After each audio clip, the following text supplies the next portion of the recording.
কংগ্ৰেছৰ মুখপাত্ৰ ৰিতম সিঙক পুনৰ এবাৰ গ্ৰেপ্তাৰ কৰা হৈছে। মৰিগাঁও আৰক্ষীয়ে লখিমপুৰৰ পৰা গ্ৰেপ্তাৰ কৰিলে ৰিতম সিঙক।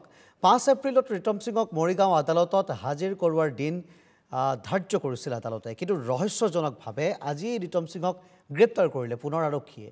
আৰু ৰিতম সিঙৰ গ্ৰেপ্তাৰক লৈ এতিয়া তীব্ৰ প্ৰতিক্ৰিয়া বিৰাজ কৰিছে অসম প্ৰদেশ কংগ্ৰেছৰ মহলত। আদালতৰ নিৰ্দেশনাক আওকাণ কৰা বিষয়টোক লৈ সৰব হৈ পৰিছে কংগ্ৰেছ। আৰু সৌসিদিনা ৰিতম সিঙক গ্ৰেপ্তাৰ কৰা হৈছিল। তাৰপিছত ৰিতম সিঙক আদালতত হাজিৰ হ'বলৈ দিন ধাৰ্য কৰা হৈছিল।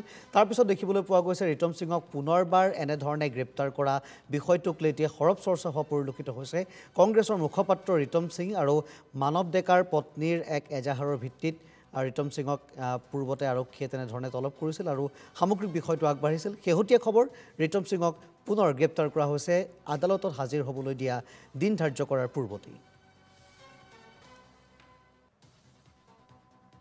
আমি যেতিয়া ৰিতম সিঙক এৰেষ্ট কৰিছিলে, এৰেষ্ট কৰি পিনে আমাৰ লখিমপুৰ সদৰ থানা এটা কেছত তেওঁ এৰেষ্ট কৰি পিনে ইতিমধ্যে তেওঁ জেলত আছিল। আৰু যোৱা 2 তাৰিখ যোৱাকালি এটা প্ৰডাকশ্যনৰ গুৱাহাটী মেট্ৰ' এডিশ্যনেল চিজিএমৰ এটা প্ৰডাকশ্যন ৱাৰেণ্ট আছিলে। সেই মৰ্মে মাননীয় আদালতৰ পৰা নিৰ্দেশ অনুসৰি তেওঁক যোৱাকালি ৰাতিপুৱা লৈ গৈছে আৰু কালি আনি আকৌ ইয়াৰ পৰা গুৱাহাটীলৈ নিলে। গুৱাহাটী কোৰ্টত হাজিৰ কৰি আকৌ লখিমপুৰ জেলত তেওঁ ৰাখি দিলে। কাৰণ কেলৈ বেলেগ জেলততো ৰাখিব নোৱাৰে, এই কোৰ্টৰ আণ্ডাৰত যিহেতু আছে।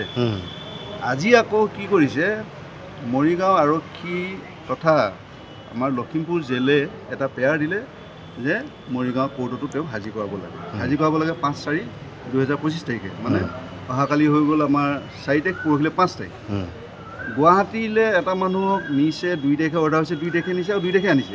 এতিয়া আমি আচৰিত পাইছোঁ, আজি জিলা মানে জেল কৰ্তৃপক্ষই কোৰ্টে অৰ্ডাৰ দিছে 5 তাৰিখে হাজিৰ কৰাবলৈ, কিন্তু আজি জেলে তেওঁক কিয় এৰি দিলে মৰিগাঁও পুলিচৰ হাতত, তাত আমি অলপ আশ্চৰ্য প্ৰকাশ কৰিছোঁ। যিহেতু পৰহিলে আছে কেছ, ইয়াৰ পৰা যিহেতু গুৱাহাটীলৈ নিব পাৰে এজন মানুহক আৰু আকৌ ঘূৰাই আনিব পাৰে কোৰ্টৰ নিৰ্দেশ অনুসৰি, বা আমি সেইবোৰ কোৰ্টৰ কি নিৰ্দেশ আছে আমি ক'ব নোৱাৰোঁ। কোৰ্টে নিৰ্দেশ দিছে, ঠিকেই দিছে।